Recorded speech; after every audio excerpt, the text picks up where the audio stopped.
तो अब सवाल उत्पन्न ये होता है कि आखिर एनडीए कितने राजपूतों को टिकट देगी। सभी सीटों पर राजपूत उम्मीदवार ही तो नहीं उतार देगी। तो देखिए, सोनपुर हो गया एक सीट जी।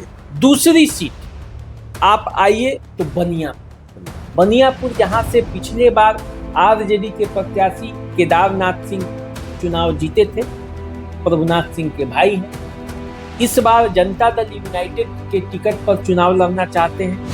अब आ जाइए, यदि आप सिवान में चलते हैं तो सिवान में महाराजगंज की जगह है। महाराजगंज विधानसभा कांग्रेस के विधायक है वहां से, लेकिन वहां से जनता दल यूनाइटेड के पूर्व विधायक एक हैं सत्यदेव प्रसाद सिंह। तो अब देखिए पूरा क्या होता है मामला। लेकिन ये लगभग 50% सीट है जहां से राजपूत के प्रबल दावेदार हैं, प्रबल उम्मीदवार हैं, और इनमें से अधिकांश को टिकट मिलने की भी संभावना है। देखिए क्या होगा।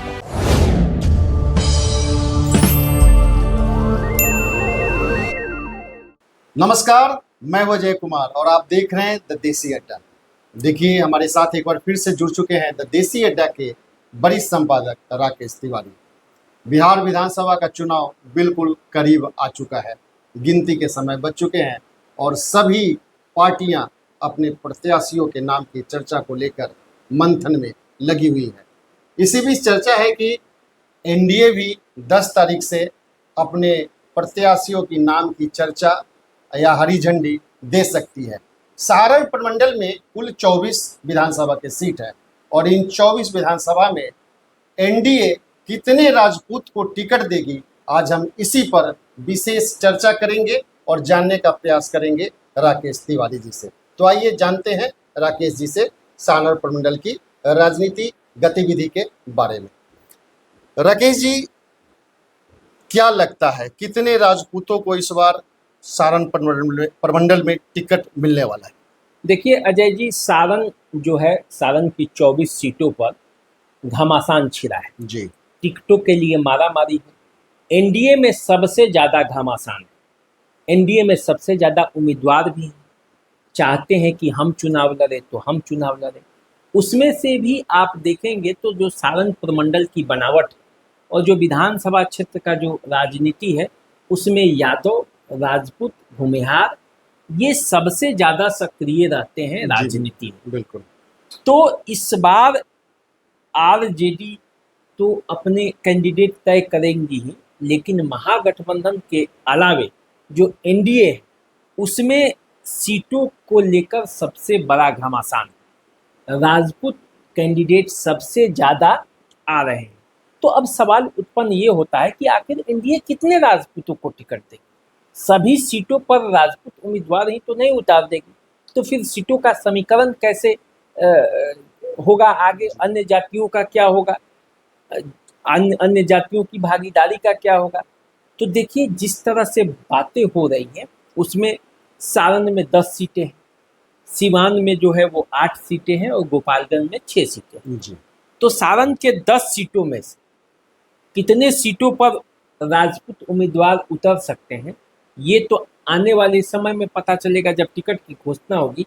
लेकिन दावेदार कहाँ कहाँ हैं, हाँ, इस पे जो प्रबल हैं और जहां मजबूती के साथ लड़ रहे हैं, आज इसी बात पर चर्चा होगी। देखिए, सबसे पहले आप सोनपुर से शुरू कीजिए। सारण में सोनपुर, जहां से पूर्व विधायक विनय कुमार सिंह इस बार दावेदार हैं, राजपूत जाति से आते हैं। राबड़ी देवी को भी चुनाव मत दिया है, इस बार भी दावेदार है। यहाँ राजपूतों के ही और कई दावेदार हैं जो यहाँ से चुनावी मैदान में उतरना चाहते हैं। तो देखिए, सोनपुर हो गया एक सीट जी। दूसरी सीट आप आइए तो बनियापुर, जहां से पिछले बार आरजेडी के प्रत्याशी केदारनाथ सिंह चुनाव जीते थे, प्रभुनाथ सिंह के भाई हैं। इस बार जनता दल यूनाइटेड के टिकट पर चुनाव लड़ना चाहते हैं। तो या तो वो लड़ेंगे या प्रभुनाथ सिंह परिवार का कोई और लड़ेगा। तो ये सीट जो है, ये सीट भी पक्का हो गया। राजपूत यहाँ पे भी दावेदारी पेश कर रहे हैं। अब आइए माझी में राणा प्रताप सिंह उर्फ डब्लू सिंह, ये 3 चुनाव लगातार लड़ते आए हैं निर्दलीय प्रत्याशी के तौर पर। बीजेपी के नेता हैं, टिकट नहीं मिलता है, इस बार भी दावेदारी है। और इस बार प्रबल दावेदारी है क्योंकि पिछले बार दूसरे स्थान पर थे। तो बीजेपी के तरफ से ये है, संभावना है कि बीजेपी दे सकती है। यहीं से प्रभुनाथ सिंह के बेटे रणधीर सिंह की भी चर्चा है, उनकी भी दावेदारी है, क्योंकि ये कहा जा रहा है कि जब जनता दल यूनाइटेड में शामिल हो रहे थे रणधीर सिंह और उनका पूरा परिवार, तो ये सीट मांगा गया था जेडीयू से आश्वासन मिला हुआ है। तो ये सीट तो जो उतरेगा वो राजपूत ही होगा। फिर अब आ जाइए छपरा से वैश्य समुदाय के विधायक हैं, लेकिन यहाँ से इस बार शैलेंद्र सिंह सेंगर भी दावेदार हैं, राजपूत जाति से आते हैं, बीजेपी से दावेदार हैं। एकमा में आइए, एकमा में धूमल सिंह जनता दल यूनाइटेड के वो विधायक रहे हैं, दावेदारी उनकी रहती है, भूमिहार समुदाय से हैं। लेकिन यहाँ लोजपा के कामेश्वर सिंह मुन्ना की दावेदारी इस बार जबरदस्त है वहाँ पे। तो यदि लोजपा को टिकट जाती है सारण प्रमंडल में एक भी सीट तो इनको मिल सकता तो ये है, तो ये भी राजपूत। तो कितने राजपूत हो गए? 5 राजपूत हो गए। छठा राजपूत भी तैयार है। तरैया से जनक सिंह विधायक हैं, बीजेपी के बड़े नेता हैं। आप पिछले बार उनके विवादित बयानों के लिए भी वो चर्चा में रहे हैं। तो कुल मिलाकर 6 हो गए। तो 10 में से 6 सीटों पर राजपूत ही लड़ेंगे, तो और कौन सीट पे और कौन लड़ेगा? 60% दावेदारी जो है वहां पे राजपूतों की है। तो सवाल ये हो गया। तो अब देखिए बिल्कुल इन दावेदारी वाले जो सीट है इसमें से कितना इनको मिलता है। ये मजबूत दावेदारी है। अब आ जाइए, यदि आप सिवान में चलते हैं तो सिवान में महाराजगंज एक जगह है। महाराजगंज विधानसभा कांग्रेस के विधायक हैं वहां से, लेकिन वहां से जनता दल यूनाइटेड के पूर्व विधायक एक हैं सत्यदेव प्रसाद सिंह, जो कि गोरिया कोठी से वो विधायक रहे थे राजद के, और बीजेपी के विधायक वो बसंतपुर से थे। बसंतपुर अब नहीं है, अब वो महाराजगंज से चुनाव लड़ना चाहते हैं, जनता दल यूनाइटेड में है तो वो टिकट पर। जबकि पिछला चुनाव यहाँ से हेमनारायण शाह लड़े थे, तो एक ये भी राजपूत के प्रबल दावेदार हैं। तो महाराजगंज में देखिए क्या होता है। दरौदा से बीजेपी के विधायक हैं कर्णजीत सिंह उर्फ व्यास सिंह, तो ये राजपूत हैं, बीजेपी से इनकी दावेदारी है। इसी सीट से जनता दल यूनाइटेड के अजय सिंह, कविता सिंह जो पूर्व सांसद हैं वो दावेदार हैं, अजय सिंह उनके पति हैं। तो ये दावेदार हैं, दोनों में से कोई एक दावेदार है। तो देखिए किसी को भी मिलेगा तो राजपूत को ही मिलेगा।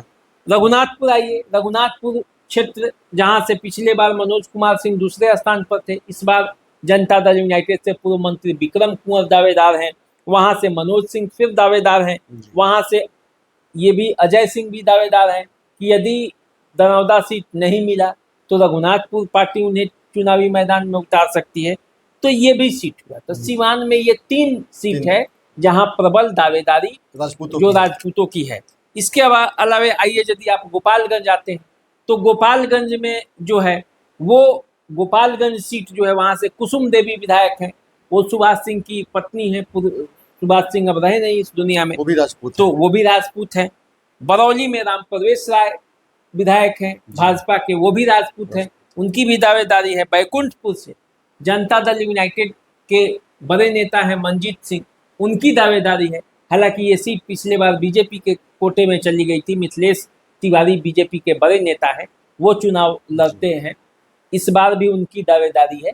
लेकिन मनजीत सिंह की भी प्रबल दावेदारी। तो कुल मिलाकर 3 सीट गोपालगंज में ऐसे हैं जहां पे राजपूतों की प्रबल दावेदारी है। तो 3 गोपालगंज, 3 जो है सिवान और 6 सारण, मतलब 12 सीट हो गया। तो 24 में 12 सीटों पर राजपूत के प्रबल उम्मीदवार जो है वो दावेदारी कर रहे हैं। 50% जो है राजपूत की दावेदारी है। तो समझिए कि 50% दावेदारी यदि राजपूत कर रहे हैं, एक ही जाति का, वो भी जिसकी संख्या कम है जी, तो फिर अन्य जातियों का क्या?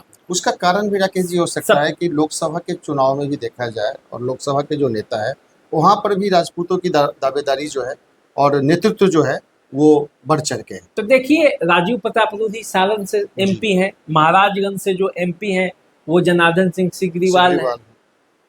इससे पहले सिवान से भी एमपी जो थी कविता सिंह, वो भी राजपूत थी, हालांकि अब कुशवाहा वहां से जी।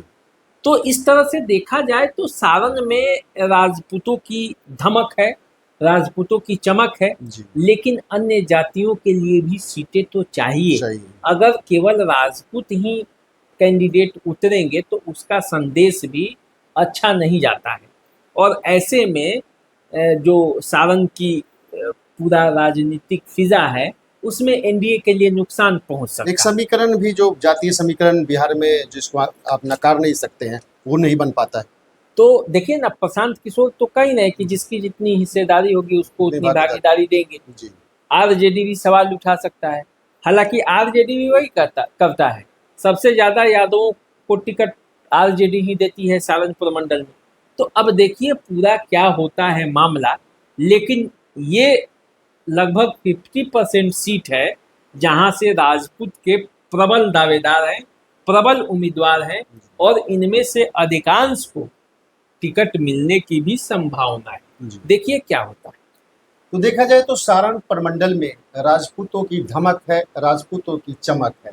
राकेश जी ने जैसा बताया कि लगभग 50% दावेदारी 24 विधानसभा में राजपूतों की है। तो लेकिन ये सिर्फ अभी दावेदारी है, ये समय बताएगा कि किसको टिकट मिलती है और किसको नहीं। तो आप इंतजार कीजिए और हमें दीजिए इजाज़त। एक नई चर्चा के साथ मैं फिर से एक बार राकेश जी के साथ उपस्थित रहूँगा। तब तक के लिए नमस्कार। नमस्कार।